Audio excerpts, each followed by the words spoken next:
Dewa minggat Pandhawa ora jangkep 5. Monggo Semar loro isane mari nek Pandhawa rawuh 5 cacahe ning Karang Kadempel. Nek nganti meng 4. Nek nganti Semar endi Pandhawa jero lupat teksek ngono piye? Hah? Ora mikir to kowe?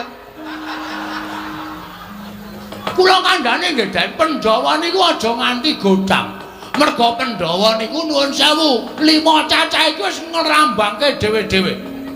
Ndara Puntadewa kuwi nuwun sewu sing barep kuwi nglambangke Ndara Puntadewa kuwi ora tau gelem perang, ora tau gelem tumindak Allah, ora tau gelem tumindak sasar susur, watake resik, lahir batin manem bae taberi nyembah karo sing gawe urip. Mula Ndara Puntadewa ki perlambang wong sing manembah karo sing ngakarya jagat.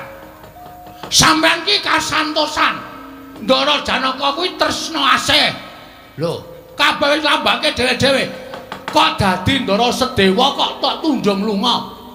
Wah, Bagong ora basa aku iki bendaramu.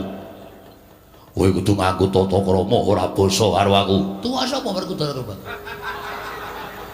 Tuwa kowe. Nah, aku ora basa ora masalah. Ora bakal kualat karo kowe. Kowe iso kaya ngene iki mergo aku sing budidaya. Kowe iso dadi satriya, sampeyan iso lengganing Jodipati nek aku ora ngewangi babat Wonomarta jaman semono. Apa entuk Pandhawa negara Ngamarta? Kowe ngewangi apa? Kowe meneng wae cangkepe ra satrene. Ora kowe iki ngewangi ora, kowe meneng. Meneng diem. Iya iya. Aku nek omong apa-apa kuwi pokoke ngiyoi. Yo yo. Ngono entuk didom wong loro. Apa-apa kok didom wong loro. Hah? Nek kanan kaya ngene sampeyan notohke nyawa. Nyawane sapa? Nyawane Semar. Nek ngono sampeyan seneng Semar mati, ha? Nek ngono sampeyan seneng.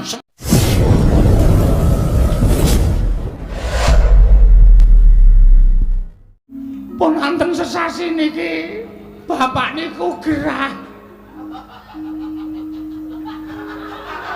Syukur, mula nek mangan sikatan. Bapak niku gerah. Pun bapak niku ora iso napa-napa ming nglekar teng amben. Nek didelok niku ragane kaya wis ora duwe nyawa ming mripate kecap-kedip.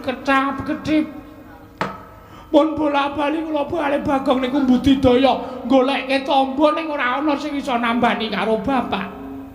Mula kula gentenan kalih Gareng kalih Bagong niku nunggu bapak. Bareng ngonten bapak niku dek malam Selasa kliwon niku tengah wengi niku dehem monggo biasane ngombe niku kudu diselang. Niki lho nek mboten percaya buktine Bagong niki sing sok nyelang. Maem ya wis ora iso, mimik ya wis ora iso. Bola-bali ming ambegane saya seru ngorok teng mriki niki mergo kean udut. Nggih. Lah tengah wengi malam Selasa niku bapak niku paring dawuh kalih kula, kalih Gareng, kalih Bagong. Bapakmu dawuh kepiye? Destun temen Pandhawa nganti ora ngerti ento Kakang Semar nandhang raga. Werkudara Kakang Semar lara banget. Wah, Petruk ora wadul ora matur karo pepundhen Pandhawa. Lagi saiki kowe matur. Petruk mbok ya sowane Madukara. Kok kebangetan temen Kakang Semar nandhang gerah kok kowe ora matur karo pepundhen. Repot. Sibuk. Lah saniki kula matur bapak niku paring dawuh. Truk kowe sowan ning pepundhen Pandhawa. Aku nyuwun pepundhen Pandhawa rawuh ning Karang Kadempel 5 cacahe sinambi mundi pustaka Jamus kelima sada. Ngoten niku. Ora kena gotang Pandhawa kudu jangkep 5. Ndara Puntadewa, Ndara Werkudara, Ndara Janaka, Ndara Klasdewa, Ndara Puntadewa mundi pustaka Jamus lima sada kuwi dadi srana mbok menawa nggonku Waluya Nirmala Temah Jati, Jati Temah Mulya ngoten niku.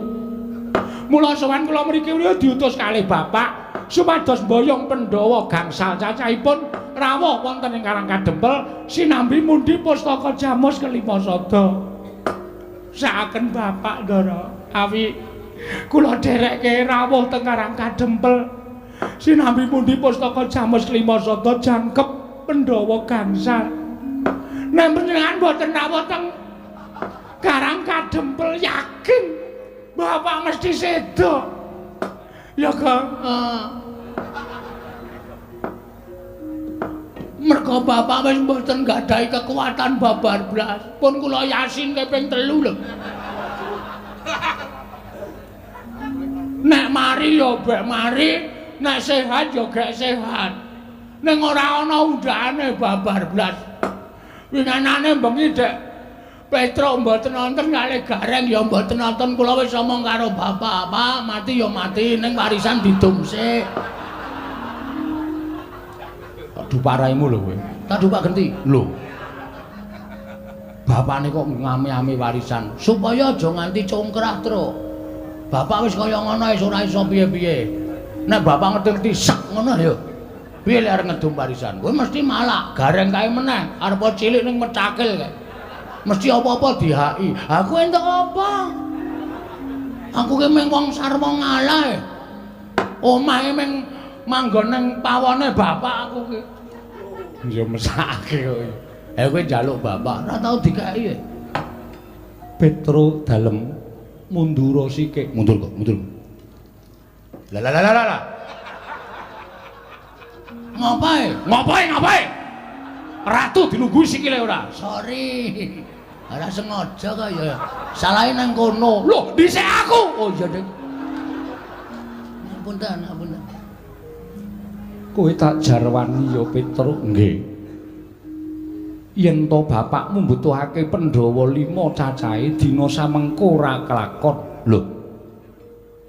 Sebabe mara sawangen kadangku ingkang mapan ning pepungkuran iki etungen cacahe pira? Ditunggu. Ji, ro, lu, pat, mo. Lho kok 6? Iki rasa. Kowe kok nang kono to, Yem? Ngisru-ngisru pikiran kowe. Minggir. Wayahe kok ceniningan nang kono. Tunggal kalih 3 sekawan. Tuh, jiro lupat. Lho, kok mung papat, Tru? Papat. Kok namung sekawan? Kowe tak kandhani ya, Petro. Nggih. Kadang utawa pepundhenmu ya kuwi Yayi Sediwa ninggal praja. Lho. Sebabe merga didukani kelawan bendaramu Njodipati. Lah kok iso didukani sebabe apa? Merga Sediwa nggondheli pustaka Jamus kelima sada. Lah pustaka ajeng dipotok pundi? Disuwun ngampil Koko Prabu Ndarawati. Lah kok Sina Ndarawati ora ana? Petro ora seru-seru. Aku nek tok oyak kaya ngono kuwi gendandapan Petro. Ratu gendandapan. Merga Koko Prabu Ndarawati rawuh ana ing negara Ngamarta nyuwun ngampil pustaka Jamus kelima sada. Pandhawa nyaosake marang pusaka marang Koko Prabu Ndarawati nanging mung Sediwa ingkang nggondheli. Oh, dong kula. Dodok sering perkara kula wis paham. Dadi Ndara Sediwa niku nggondheli pustaka Jamus nyang jimat 5 sada. Mergo ajeng disuwun ngambil Sinuwun Prabu Ndarawati. Lah Sinuwun Prabu Ndarawati alasane napa? Dasaripun napa kok nyuwun ngambil pustaka Jamus 5 sada? Mergo Ndarawati ketaman pegebluk. Bisane waluya yen to tinumbalan pustaka Jamus kelima sada. Terus alasane Ndara Sediwa ora ngentukake merga pusaka kuwi dadi pusakaning Pandhawa lan pusakaning para kawula. Pustaka kuwi penguripaning para Pandhawa. Yen Pandhawa koncatan pustaka Jamus kelima sada, wong kang ora seneng marang para Pandhawa nggone bakal gawe sengsaraning para Pandhawa angel mijet poe ngranti suwe banyu sinaring Petro. Oh bener. Bener niku. Mula pusaka niku aja nganti pisah karo pepundhen kula para Pandhawa. Pusaka niku mboten pusaka bae-bae. Nek Pandhawa koncatan pustaka Jamus 5 sada, Pandhawa niku dadi ora duwe kekuatan. Apes kekuatane. Nek ana wong sing ora seneng karo para Pandhawa, gawe cintrakane para Pandhawa niku angel mijaba nganti suwe banyu sinare niku pas. Ngendikane Drasdewa niku bener. Mula Sedewa tumuli gondeli. Lah niku bener. Nanging ngerti ya sing nyuwun ngampil pustaka Jamus Klima Sada kuwi Kaka Prabu Ndarawati. Kaka Prabu Ndarawati ki sembaning para Pandhawa. Nek cara kula mboten nyawang sembahan. Nek nyuwun ngampil ya nyuwun ngampil sanese pusaka, ana jeneng pusaka kok disilih ki cara pundi.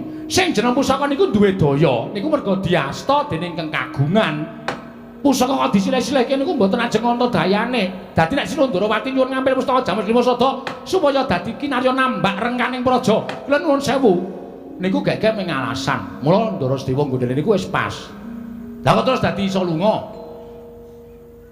Merga didukani karo bendaramu Jodipati. Ndara Werkudara. Iya, Petro. Terus karo bendaramu Werkudara ditundung lunga. Minggat. Ngaten. Iya, Petro, kowe kok ngerti. Lah biasane Ndara Werkudara niku karo anak-anak ya ngoten niku kok. Antasena tukake rokok, ora gelem, Pak. Minggat. Ngoten niku wis biasa kula niku wis weruh bola-bali wong kula ngomong Ndara Werkudara kuwi cilik nganti gedhe kok dadi kula ngerti lagak lagu lageane. Dadi Ndara Sedewa niku lunga saka negara Ngamarta merga Ndara Werkudara. Iya, Petro, Gong. Ana masalah iki. Piye? Ndara Sedewa lunga, Pandhawa ora ganep 5. Masalahe kok lunga? Lah kowe iki ngrungokke ora? Aku turu Iki ngantukan. Anggere ya iki ngantuk aku nek bar jam 12 ora ngantuk to. Oh. Mergo maling. Wah. Maling dengkulmu mlocot ora. Iki ana masalah. Masalahe Ndara Sedewa lunga. Sing marahi lunga Ndara Werkudara. Mergane didukani. Masalahe Ndara Sedewa iki nggodani pustaka Jamus Klima Sada. Dis. Goblok banget ora. Aku wis omong kowe banget mau mbok ngrungokke. Aku makler. Ya nyun ngapura dadi Ndara Sedewa lunga sing nundung Ndara Werkudara. Heeh. Mbah, masalahe apa? Tak urus sing Mitra. Ya. Mundur. Ya.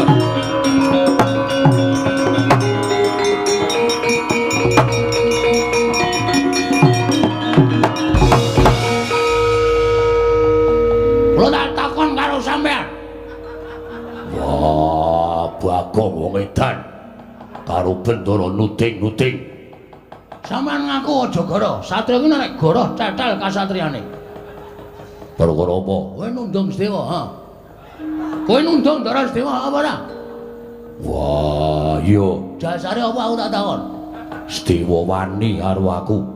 Dikandhani ora nggugu, aku wegah duwe dulur yang dikandhani ora nggugu. Tak tundung minggat.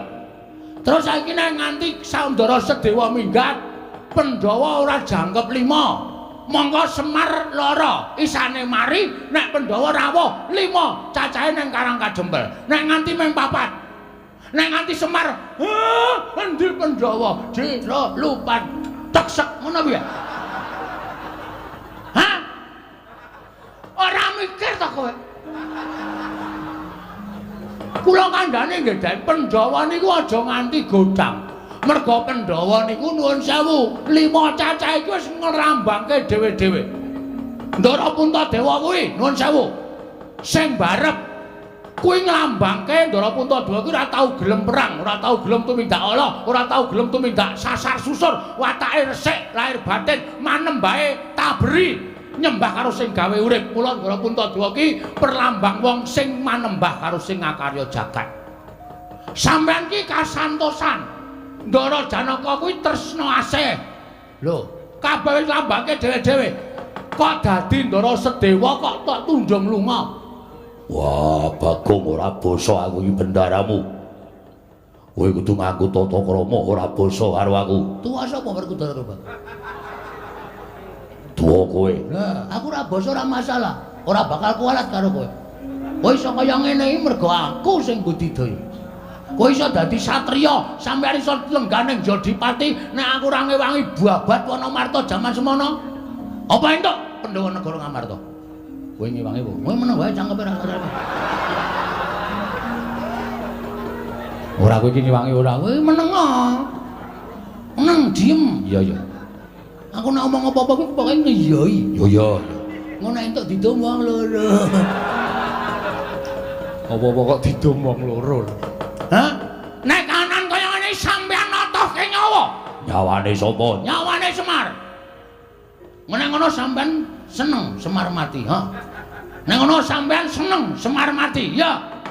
Sampean bunga Semar mati. Wah, Bagong.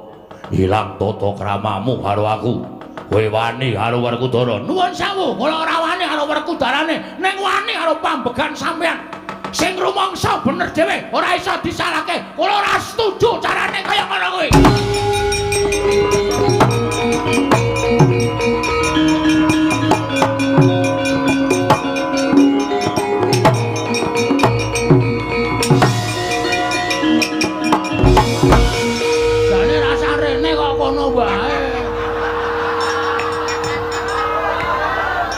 Lah ngopo? Aku tratapan. Tratapan, Dik. Malah. Ayo. Saiki kowe ngecah apa? Truk. Hmm. Truk. Wangsulana, Truk. Lah piye? Ora pada wani nek ngene. Kowe jire ora kene. Wong kene wis kebacut nyegur kali, maju ya klebus, mundur ya klebus. Lah kowe beda pedomae ora aku. Lah piye? Aku nek nyeblong kali ndodok sik. Oh dugang ora. Kersane pripun? Ora sak nyuli karo Bagong. Wah, yen pancen ora trima karo lungane Sediwa, mergo tak tunduk. Ana-anae Semar arep ngopo? Nuwun sewu, mbangane kula kelangan bapak. Lho kula mati teng negara Ngaparta kula wujuti. Yo metu njaba. Oke, Truk.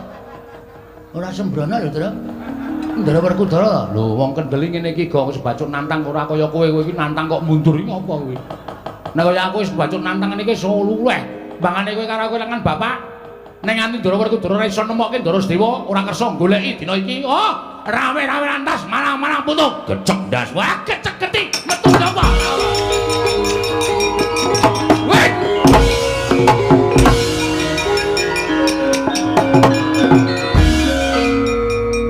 Nuwun sewu. Piye, Bagong?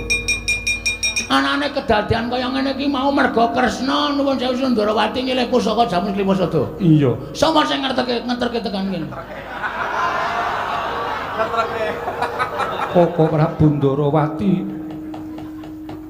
diderekke Koko Prabu Mandura. Nah, iki sumbering masalah. Hus. Ratu kok dihu. Sampeyan sing nderekke Sundarawati. Yo. Sampeyan ngerti mboten Sundarawati niku tenan-tenan apa ora negara Ndarawati ketaman pegebluk.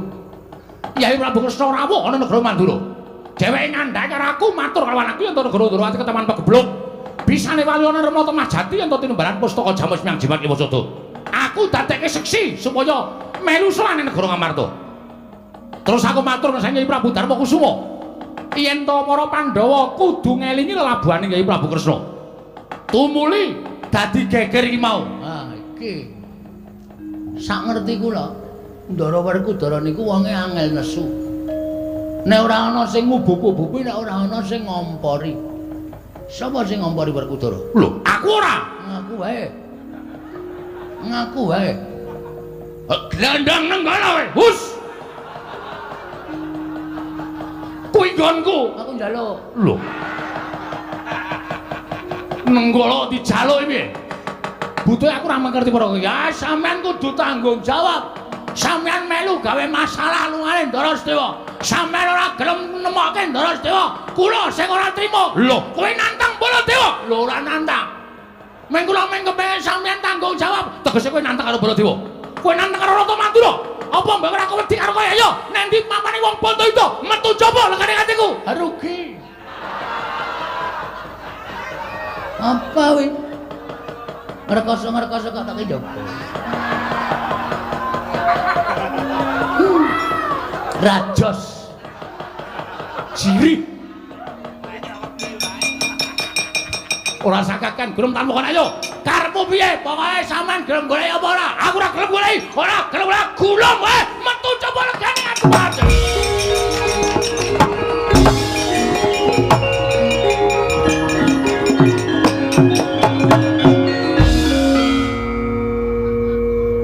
Bagong, Nun.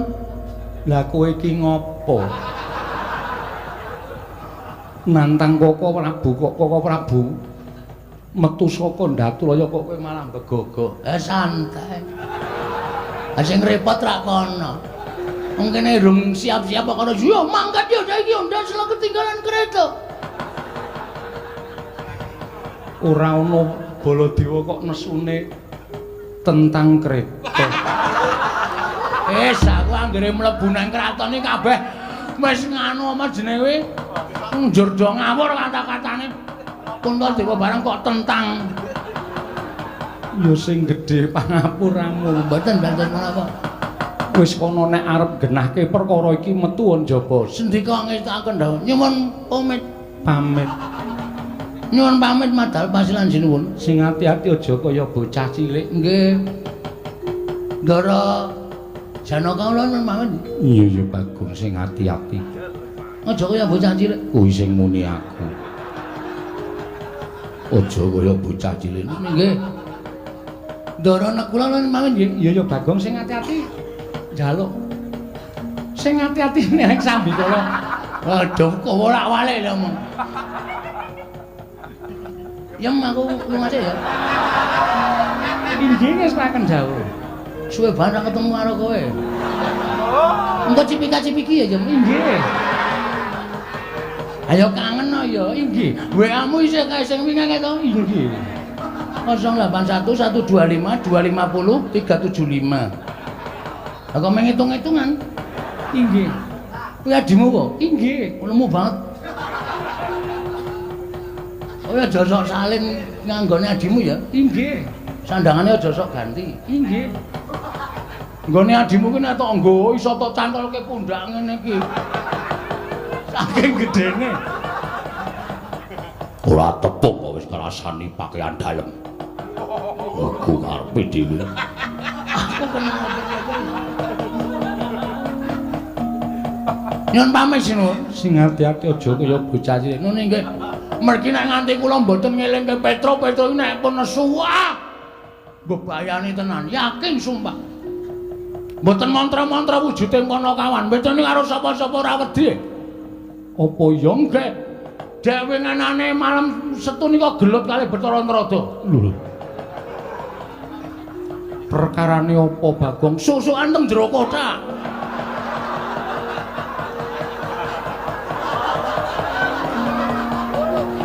Kok iso Enggak ora weruh. Dosare kabeh. Bathara Narada niku musuh Petruk sadol rame teng jero gludak-gluduk. Sing damekke nggih kula.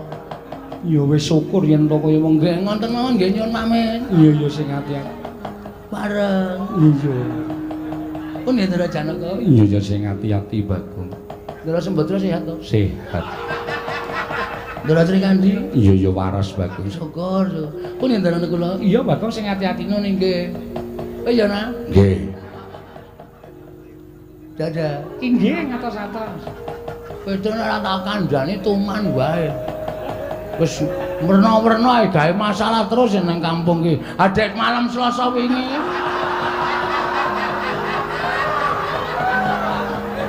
Malam Selasa ngopo? Ora do ronda. Remi dolanan iku mengitungan kok kancane do ditempilingi. Nek boten kula pisah ajur sak kampung. Kula terus mlayu saka omah tak eleke, "Truk, iso meneng ora?" Langsung lingguh. Petruk wedi karo kowe Gila. Oh. Nggih mun ngoten mawon nggih ngabari tok. Iya. Njing ampun gawe anu tatu atine Petruk. Iya Bagong. Nggih pareng. Iya. Monggo. Iya Bagong. Pun Indra Janaka. Iya sing ati-ati. Ndara Abimanyu sehat to? Sehat. Ndara nek kula nyuwun pamit. Iya sing ati-ati Bagong. Oh iya nak. Nggih sing ati-ati trewek wae. Tonyo modar wae. Durung entuk-entukan dilokke. Pun ngoten mawon nggih sinuwun. Iya sing ati-ati. Ngene nggih mengke ndak selak Petro malah gelut kali Ndara Baladewa. Ya nek Baladewa menang, nek nganti kalah napa mboten mirang-mirangke ing atase Ratu Mandra niku Ratu Digdaya sekti kalintang jayane perang kok nganti kalah karo Petro. Ha iya ta? Iya. Ngoten nggih? Iya. Are Iya. pun nggih? Iya, Pak. Pun nggih, mbah caturan. Oh iki wis krasa iki sing. Nah ora ngoten ndak ora rampun apa ya. Kula tak metu kenasanipun mboten ajeng teng mriki mboten ajeng pamit wong tak pamit ya ora di perasaan babar blas. Pun nggih? Iya. Kula niku ya gumun. Aku ya gumun. Sebabe Kok cerewet. ora dikai dhuwit kok. Bagong Ratu lenggah Sriwaka ora nggawa Prabiya. Waduh. Ndara Janaka, Mengko yen wis tekan Karangkadempel tak paringi. kapan? Ya mengko mesti tekan kono, Pak. Ndara kula kan duwe. Tegas iki aku seneng nek tegas niki malah seneng. Nek wong tegas ki sing kere tetep kere, sing sugih tetep sugih. Ora mbelani dapurmu iki kok. Kowe iki sing mau bengok-bengok nantang Ndara Werkudara barang Ndara maju terus kowe mundur. Nek ora ditandangi ndak tuman wae. Ning iki dadi cilaka terus. Kok cilaka? Ha iki Ndara Werkudara goleki kowe. Kowe mesti dipateni karo Ndara Werkudara. Ha kowe, aku yo katut dosane. Wong aku yo nang kono. Lah kowe mau kok ora metu ngopo? Ha urung ngarep metu kok. Lho tekse kowe mau ora metu ngopo? Aku golek mungsuh. Lho. Mungsuhmu entuk Baladewa apa ora luwih cilaka? Rumah tahu kowe iki nek dolanan bebaya iki kok senenge ra jamak-jamak kok. Neter ketrimane urip mudhar watur. Neter ketrimane urip, Truk. Sisan gawe wong neter ketrimane urip ya aja ming cilik-cilikan, gedhe sisan. Nek nganti Ndara Baladewa ngetokke Nenggala, ngetokke Alugara, Ora wedi. lho. Kok ora wedi? Sing jeneng pusaka Heeh. kuwi isone ampuh ki merga saka kersaning sing gawe urip. Wah. Kok iso? Wah, ora ngerti critane Nabi Musa. Lho. Wah, kowe iki elek ya elek terus iso nekani pengajian. Lambene meh golek wedange kok. Nek ora entuk ngelmu. Heeh. Nabi Musa kae entuk firman saka Gusti Allah. Musa, tongkat kuwi samplukno ning Laut Merah. Mergo entuk firman saka Gusti ngakarya jagat, tongkate dadi digdaya. Ning nek ora entuk firman saka sing gawe urip, tongkat kuwi ya ora ndedaya apa-apa. Oh, Mula Nenggala Alugara kae ora bakal duwe daya apa-apa nek ora entuk firman sing gawe urip lan digunakake tumindak sing ora prayoga. Ora iki tenan iki. Heeh.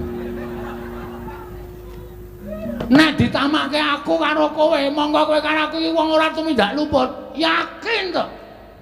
Wis to, percaya, mesti modar. Ngomonganmu ora kena gugur. Ora bakal temomo, wis to, yakin. Niki cilaka ya awak dhewe. Melayu ayo kok mulai yo. Mulai piye? Mulai nek nganti mulih ning Karangkadempel matur karo bapak, nek Pandhawa 5 ora tekan Karangkadempel. Kowe seneng nek bapak terus mencicil, ha? Puas kowe. Kowe anak model piye kaya ngono? Bapak ngrungokke omonganmu, piye Petruk? Pak, Pandhawa lunga siji Ndara Sedewa. Dadi Pandhawa ming papat tur pustaka Jamur Sriwasada diasta sinuwun Ndarawati. Gluduk. Pengumuman berita lelayu. Puas kowe, ha. Arep ngame-ame warisane bapak kowe. Ora lah diar kon piye, maju ya mudar, mundur ya kelangan wong tuwa. Nek cara aku ya, Truk. Heeh. Tinimbangane mulih kelangan bapak, luwung neng kene dadi bledok. Sidede blegobodaba. Si blegobodaba, sidede blegobodaba. Angel kata-katane. Heeh. Ngono wae. Wis diiklaske. Mati ya iso wong urip sing dinteni apa? Kejaba ming modar ta.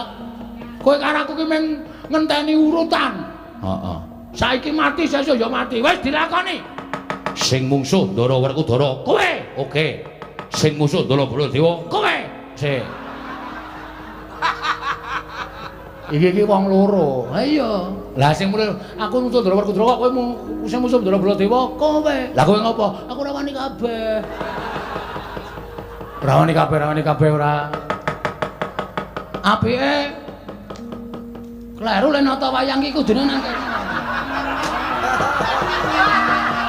Gendak-gendakan mulang malih kowe. Nek carane ketoprake metune saka kene ora saka kene. Tutuk-tutuk ngono kok tutuk-tutuk saka kene ya ora apik. Ngono kok kon ngekeki kamar hotel.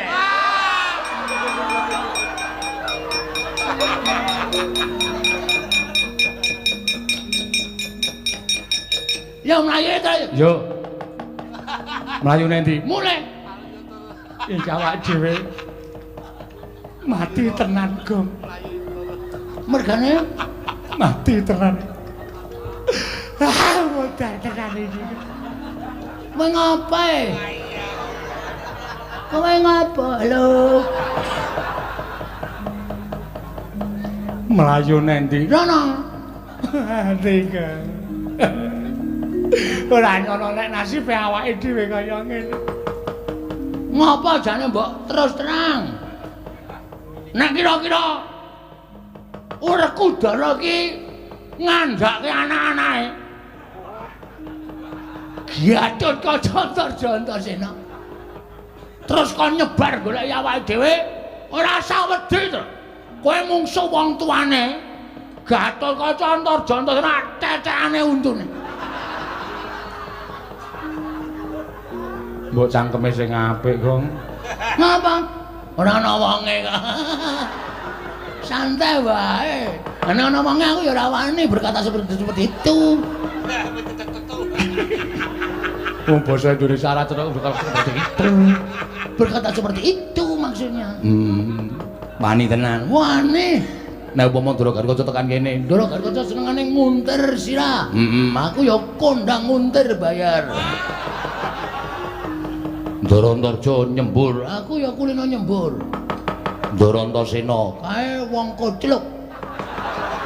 Anak Werkudara sing ora duwe sopan santun, ora duwe tata krama, wani karo wong tuane iki sing Antasena. Antasena. Antasena. Nek tekan kene Tandangane padha-padha le petuk. kowe mbiyen DSD dilatih baris ora? Oh iya. Pandu Hus. Pandu ki bapakne Pandhawa. anu maksudnya pramuka lho. Sadurunge penggalang Pandu. Iso baris. so. Sep. Istirahat rembat gerak. Wah. Gap gerak. Nek mengo-mengo ngono ya iso. Iso digulu Maksudnya nek balik kanan ngono ya iso. Hadap kiri ngono ya iso. Iso.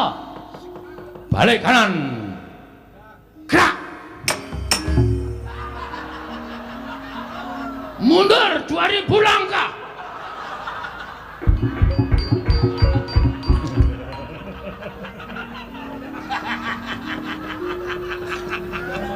Srene. Aku nang kene wae Truk. Kowe kire kok kowe. Ngapa ora ngandani? Aku nek kowe wedi seneng e, Gong. Raimu pucet matamu. Rene. Ndara Antasena ora apa-apa. Asem iki. Apike njuk ngapura. Ngapura nggih, Den. Ora apa-apa wong aku kocluk tenan kok. Dar. Nek Bagong karo Antasena padha-padha le petuk, ha to. Guyon. Ciluba. Wes wong tuwa kok dicilubah wae. Gong, Nun, Truk, Nun. Aku ngerti, kowe keweden to? nggih. Mergo doyak bapak. Nggih. Bagong doyak sapa? Polisi. Anu namanya Baladewa. Siwa Mandura. Nggih. Lah ngopo? Tak tantang cah kendele. Terus Metu njaba rame banget. Rika Bagong panganan mendi minggat dhewe. Kula aling-aling bakul dawet. Terus melipir lunga kula. terus tekan kene iki. Lah kuwi mau diundang bapak. Wuh, timbali Kang Rama. Heeh. Kon goleki kuwi karo Bagong kon bondo tani kon ngerincung sikile mudhar ora kowe tekan kene ngopo mundur terus sampean wangsulan pripun aku njaluk keterangan karo bapak jane ning ngopo to Pak bapak crita nana bla bla bla bla bla saiki iki ngono kuwi terus ora gelem jelaske ming bla bla bla bla bla kowe kudu wis paham ya pun ngerti ceritane wis terus aku ngluputke bapak Kakang Gargoco Kakang Turjo sing maune arep mbondo kowe ora sida mangkat. Wo telat. Ora. Ora sida mangkat mergo bener ki omongane Antasena. Lah aku tekan kene iki wis sarujuk karo Kakang Gargoco Kakang Turjo, aku arep ngewangi karo kowe. Tenana. Apa? Apa, Gong? Tenena, tenane. Tenane. Tenan. Lahir batin? Lahir batin.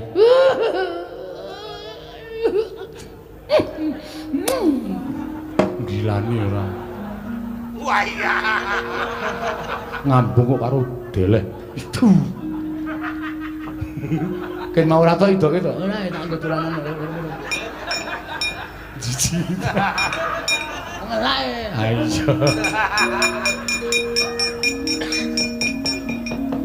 Terus carane ngene, maju mengko nek kowe lara tak tambani nek mati tak uripke. Wah, iki ngewangine ketoke mung ngapus-apusan gitu. Ha piye? Ha iki kok kon maju ki nek lara tenan lare nambani nganggo apa? Mbok ora sok aneh-aneh. Kuwi aja ngeyel kok tapuk rambemu lho. Ki, banyu sungut iki. Ki nek tak peres metu banyune iso nggo nambani wong lara, nggo nguripke wong tekaning pati sing durung winanci. Weh. Apik. Niku tukul napa karepe dhewe? Iki paringane Sang Hyang Baruna. Weh, bis dengkulmu mlocot. Baruna ki dewa. Sing sok liwat ngarep omahku ki Baruna jurusan Parangtritis. Gobloke ora. Nek maju kula mboten iso, kula ora iso kon maju. Ngene wae, nek kowe ora wani maju, kowe loro tak dandani gelem ora? Dandani napa? Tak dandani Petruk doyak sapa? Ndara Werkudara. Bagong doyak sapa? Baladewa. Nah, Petruk tak dandani Werkudara, Bagong tak dandani Baladewa. Ngopo to saiki ora? Ya ya gawe ya nanti, lan nyewa nanti. Lho, nyewa piye? Sarana Cipta. Walah, lah tak ngundang Cipta bareng ora. Sarana Cipta ki tegese nganggo kebatinanku kowe iso wujud kaya ngono. Oh, siap, siap. Urung mesti lho, aja dijupuk sik, urung mesti.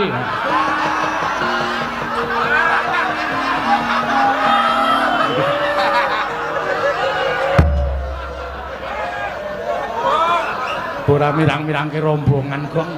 Lancang sak. Kowe nek cara kuno seneni kowe. Oh, ndukuke wayang ki ora kena mbadarke penonton ngono kuwi. Nek carane simbah-simbah percaya ora, Truk? Percaya, Nak. Aku kok ragu-ragu ya. Ora wis to santai wae. Weh, anggone kebaca dimati kowe bles. Mati tenan kowe sing nang dhuwur sirah kuwi kutil tenggul mlocot. Kuwi diperes ora metu banyune. Ayo. Cilaka ora urip awake dhewe. Wis ora apa-apa mati ya wis ben. Ngono wae ya, Truk. Gong nggih. Manut pokoke nggih, pun pokoke tak cipta. Nggih, monggo. Ngampet-ampekan. Ayo, Truk. Ya. Oke wis, tak suwun karo sing gawe rup muga-muga kowe iso malik apa sing tok karepake. Ngono wis malik ora ndeleng lho. Aja gembelo sirahe.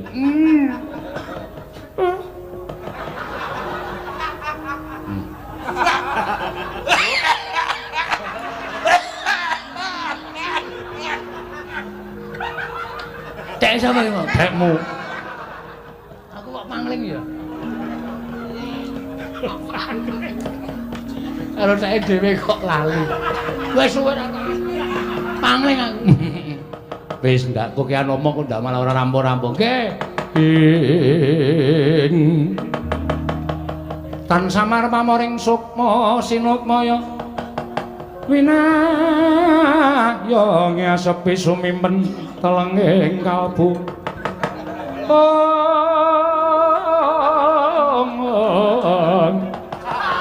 Pambukaning warana Karlen saking pambak lebur kasaputing angin.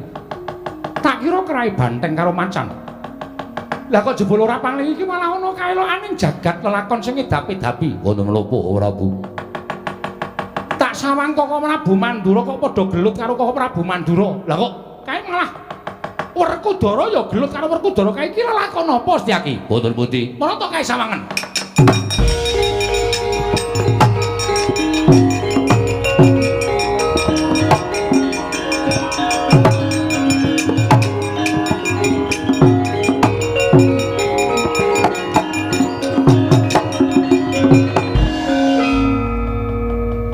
Satunggiling lampaning edapi-dapi. Koko Prabu piye? Koko Prabu menika dadi sing Sang Hyang Bathara Wisnu ngertos dhateng lelampaning ingkang lampah lan ngertos dhateng lelampaning ingkang dereng kelampah. Meski mawon Koko Prabu boten badhe kekilapan dhateng lelampahan menika. Marata coba tak sawange kanthi kaca paisan iki lelakon apa Setyaki? Kula semanggaken.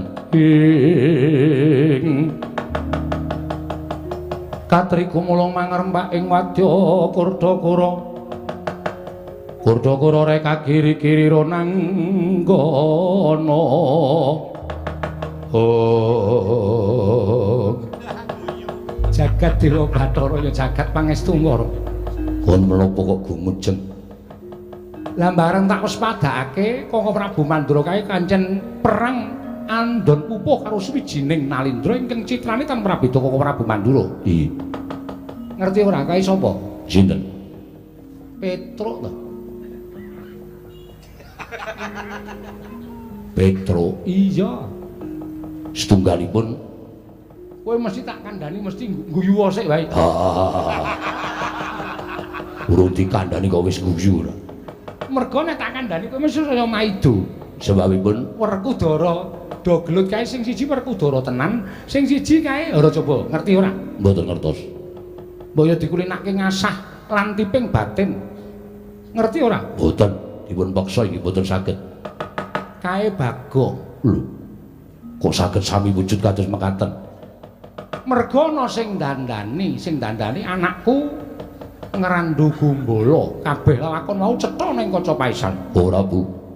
Mangke mindak keling seman. Lah iki ana ing kene tuh tandha pitakon ing pun Kakang lah kok dadi padha regejegan. Punakawan karo Bendara iki eneng lakon apa ning negara ing Ngamarta? Saenipun kados pundi? Ngene wae.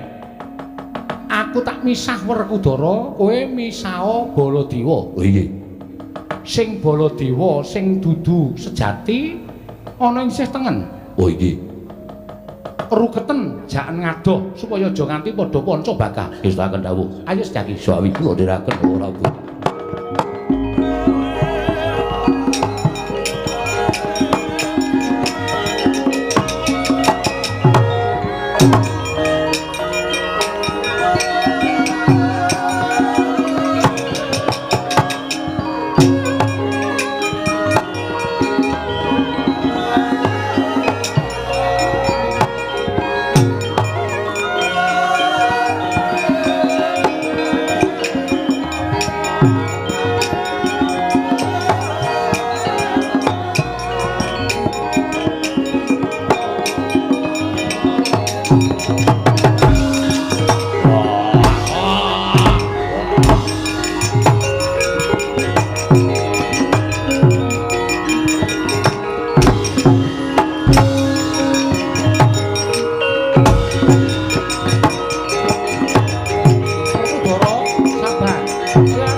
Aja mbok pisah. Aja mbok pisah menungso ra tataran. Wani ngembari marang panguwasane Nata Mandura Prabu Baladewa. Ngembari marang kadangmu Mandura. Kresna, aja mbok pisah. Inggih, inggih kula ngertos. Kok Prabu sare. Wah, ora iso. Sare. Kula aturi sare. Wah, Kresna. Aja mbok pisah. Werkudara ku tak idake sirahe. Kresmin.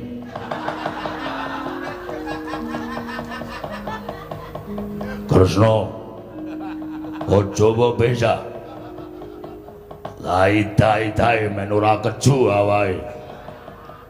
Iya ya Werkudara sabar ya Yayi. Iya. Mendem.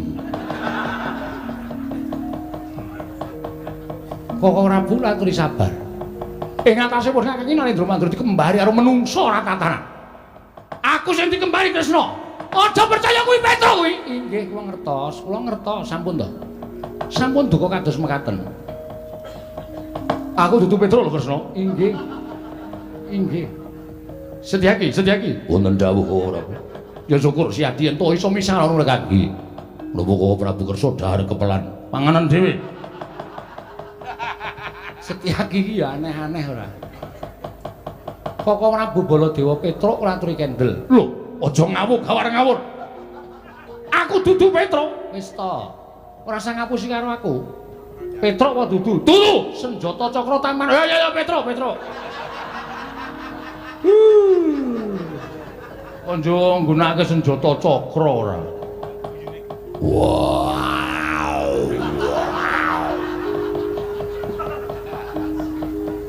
Dikon rene idake ndase.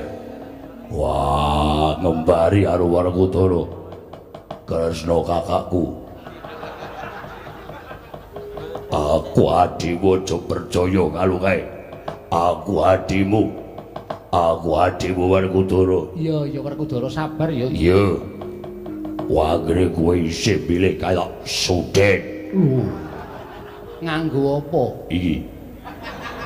Wah, didepke ning raine Kagang ni. Landhep apa piye? Bar tak nggo ngirisi brambang.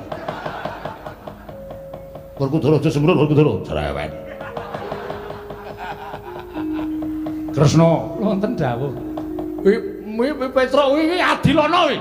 Kuwi wani karo pun kakek mergo pun kang belani karo kowe. Lho, maksire piye? Kok panjenengan belani kalian kula menika laripun kados pundi? Lho kok sira? Si Adi rak lagi wen mras niku Negara Ngamarta to? Lho, nuwun sewu. Kula nembe kemawon sowan wonten Negari Ngamarta malah dereng mlebet wonten ing Datulaya. Buktinipun Setyaki. Setyaki nderekaken kalian kula. Kok ora Bu, nembe kemawon kok ora Bundarawati rawuh wonten Negari Ngamarta. Lho, kok sik? Kok sik lah sing gawa Pustaka Jamus Lima Sada iki masa? Memper karo Yayi Prabu Kresna, citrane tanpa beda karo Yayi Prabu.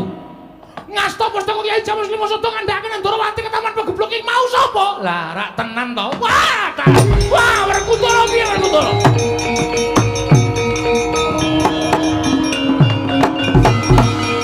Werkudara piye? Piye lakon kaya ngene iki piye? Nganti Sadi mentala karo Sedewa. Pon Kakang mentala karo Petruk, kowe mentala karo Bagong tadi. Iki piye Werkudara? Wah. Rasano. Wong ki nek kesusu ora nganggo petungan sing genep saiki rasana. Aduh. Rasano. Wong karo sebarang. Aku ora welu-welu. Mergo ora desaku. Lho kok dadi kaya ngono Werkudara? Sedewa mbok tundung kowe mbelani karo Nata Ndarawati sejatine dudu pun Kakang. Waduh, lah kok dadi kaya ngene iki piye Werkudara? Pustaka Jamus Lima Sada ilang, Sedewa ilang. Iki arep ana lakon apa sing tumandhone Negara Ngamarta? Wah, mbuh aku ora weruh.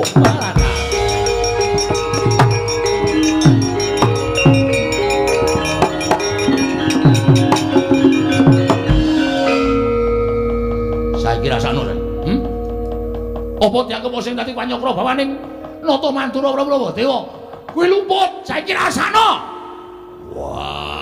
idake. Sapa? Mbok sapa? Wong areng idak kok wedi lho. Ya wedi no. Kono digdaya padake.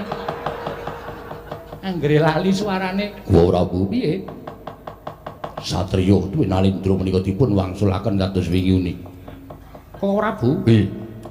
Piye Yayi? Lho, diapure kowe lah nono aku. Kok Prabu sampun. Anggepe kaya Baladewa tenan iki lho. Lho muni Yayi kok ora entuk yayimu dhewe wong iki. Iki yayine wong pirang-pirang. Piye Yayi? Kok Prabu sak menika ngaturi salin kados wingi uni. Lho salin piye? Ya ini ora ana salon sing buka. Ku nganturi salin wujud Petruk. Aku ki yo ora ngerti piye carane iso dadi Baladewa mau sing dadi Baladewa Antasena. Lho Cilaka, Werkudara yo ora ngerti. Ora sinau dadi ora ngerti. Ora omongan karo kowe aku. Yung. Iki edan. Gua kok dicubles ora. Ora tekan jero. Baji kering. Bareng ditotok suarane Bagong. Ngampleng cengenge. Ra siap e. Baliya kaya wingi ngene ora kawan.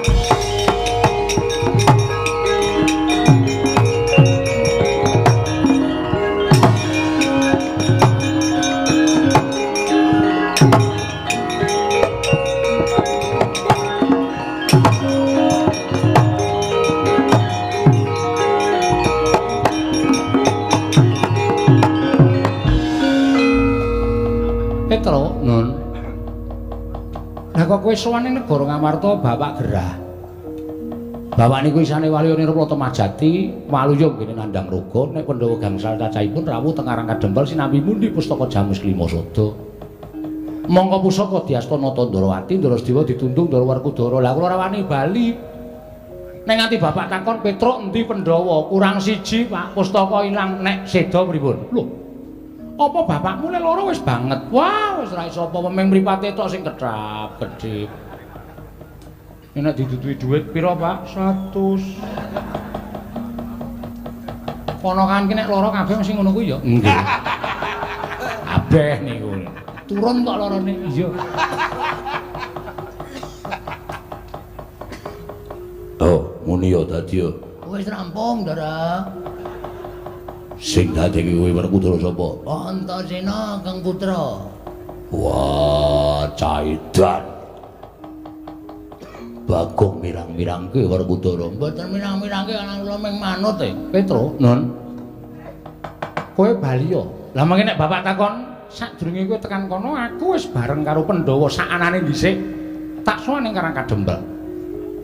Mangke nek nganti bapak kaget Pandhawa kurang siji, pustaka Jamus Klima Sada mboten ketemu. Nek nganti bapakmu tekaning pati, aku bela pati. Wah. Estu napa? Lho tenan ora sembrono. Wah nggih, nek ngoten kula tak wangsul. Wis bali ya? Nggih. Bagong bali ya? Nggih, ngestakaken dawuh. Aja gawe kisruh. Mboten. Mulih. Nggih. Tak sangoni Puja Basuki. Wah. Pait iki. Basuki ra iso dijolke dawet. Nyo. Sing nggawa Petruk nggih. Pira ya, Tru? 20. Ngapusi meneh. Saka kene ketok ya, Nyo. Yo. Ora. Abang kok. 100. Nah, seket-seket mau kan wis janjian dek kowe nangis mau nek entuk dum wong loro. Ora masalah. Kowe mlebu warung mangano sak oke-okehe, engko omong nek sik mbayar aku. Wah, kuwi dagelane Pak Kesti. Oh iya. Gayeng kuwi ben anggere bar gara-gara. Isih hafal wae. Isih caopan e. Wis padha mangkat to nggih ngestaken. Nyuwun pamit jenengan sing ati-ati aja kaya bocah cilik ngono nggih.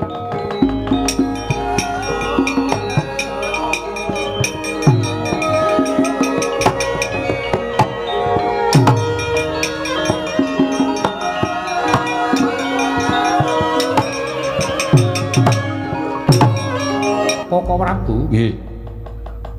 Lampahan ngaten menika kala wau anggenipun badhe ngudari saestu angel. Ya pun Kakang nyuwun ngapura. Yen ngantipun Kakang luput kalimput merga saka pokal gawene menungsa ingkang mimbunata Ndarawati. Wekasan nyidra pustaka Jamus Myang Jimat Limasada. Mugi-mugi kemawon dumawahing pusaka menika kala wau wonten astanipun tiyang ingkang boten sengit kaliyan para Pandhawa. Wekasan boten damel cintrakanipun para Pandhawa. Awit menawi tetiyang kala wau sampun kedunungan pustaka Jamus Limasada, mongko badhe nggadahi tumindak ingkang boten sae kaliyan para Pandhawa menika bebasanipun angel mijet wae ngranti suwe banyu sinaring. Ya muga-muga Kresna. Kok Prabu? Nggih. Kula trinengga dhateng ngrayi dhateng negari Ngamarta. Lah terus siat-siat ndak menyang ndi? Werkudara. Nggih. Kadangmu Yayi Punta gendongen kantinen supaya sowan ning Karang Kadempel, klebu Janaka lan kula. Sedewa durung bali. Mengko diaturake kelawan Kakang Semar Badranaya. Merga ngerti yo. Nadyan kae derajate ngaceplik kae mung wong loro saudon telu saurupan nanging Kakang Semar kae ibarate pusaka ingkang bisa kandha jimat ingkang bisa ngucap. Kakang Semar kuwi Jawata Ngejawantah. Yo, Sak dawuh perintahe lamun siadi bangun miturut mesti bakal ana pepadang tumraping negara Ngamarta. yen pancen kaya mengkono aku ngestake dawuh Kresna kakangku. Ayo, pun Kakang ya bakal sowan kersaning Kakang Badranaya. Wah, ayo tak dereake Kresna kakangku. Kok Prabu kendel wonten garing Ngamarta. Yo, Kresna. Kakang Semar nyata kepala bener apa ingin dadi ature Panakawan Petruk. Yen to Kakang Nayantaka nandhang raga, Kakang Pandhawa wis kepareng suwana ning Karang Kadempel. Ya mung kurang jangkep suwaning Pandhawa. Krana mindrani bendaramu Wragil ya kuwi Sedewa. Sartane murcaning pustaka Jamus kelima sada. Kakang Nayantaka, Kakang Semar. Aja kaya mengkono Kakang tumuli wungu saka nggonmu nandhang raga. Kakang Semar Nata Ndarawati wis sowan nderekake lawan kadang-kadangku para Pandhawa. Wah, Dipol. Aja kaya bocah cilik. Pandhawa ora bakal bisa tumangkar yen to tanpa Kakang Semar. Mula kowe waluya, kowe warasa Semar. Kakang Semar Arjuna ora bakal bisa urip yen to Kakang Semar ora tumuli waras sarta ora tumuli waluya nirmala temah jati temah mulya Kakang. Pak. Ndara-ndara wis sowan, Pak. Wis rawuh ning Karang Kadempel. Tangi, Pak, maras. Mati mar. Lho, Widian ora. Anu, mari wong hurufe kleru karo. Kibote iki sok malik dhewe. Wong ngomong kok nganggo kibot ora. Pejetane lho, Bejetan ora. Panakawan Petruk padha menenga sawetara. Panakawan padha sawetara menenga. Kakang Pandhawa Gotang Wragil Pandhawa Bumiratawu Sedewa bendaramu ora ana. Ya senadyan kabeh mau lupute bendaramu Jodipati nanging kabeh lakon kuwi adile ming dilakoni. Sartaning pustaka Jamus kelima sada uga murca saka negara Ngamarta. Yen Kakang tansah nandhang raga kaya mengkono kepiye? Nggone pusaka bakal kondur marang Praja Ngamarta. Kakang Nayantaka nadyan raga wis datan glawat. Parandene tasih kapireng pangandikaning para pepundhen Pandhawa. Grayah-grayah iki ora Semar. Sigra wungu saking Nendra katingal bombong penggaling sangya para Pandhawa wahnata ing Ndarawati. Mak tratap adi kula. Bareng sinuwun Kresna paring dawuh nek pustaka Jamus Myang Jimat kelima sada murca. Ndara kula Pandhawa Gotang. Wragil Pandhawa murca. Monggo lek kula lara niku janjane kula gagas kaliyan gegayuhan kula. Ngen kula kepengin bangun kayangan. Mboten kok perkara papan sing magrong-magrong dumadi saking Jamrut Hergeni Mutiara Mas menika mboten. Nanging kula pengin bangun kawula sak negara Ngamarta imbane urip enten kayangan nanging lha kok jebul malah kaya ngoten lakon sing sinandhang dening pepundhen kula para Pandhawa. Pancen kaya mengkono Kakang. Mula Pandhawa ngaturake sepira gedhening keluputaning punta sak kadang. Aku nyuwun pangapura benjang malih. Nalendra Siniwaka menika sampun ngantos namung gunakaken permana lair ning permana jati batos kedadipun gunakaken mergi sak menika kathah telik Mangindrajala ingkang badhe damel risaking para Pandhawa. Wong sing tresna para Pandhawa menika akeh, ning ya akeh luwih akeh wong sing ora seneng.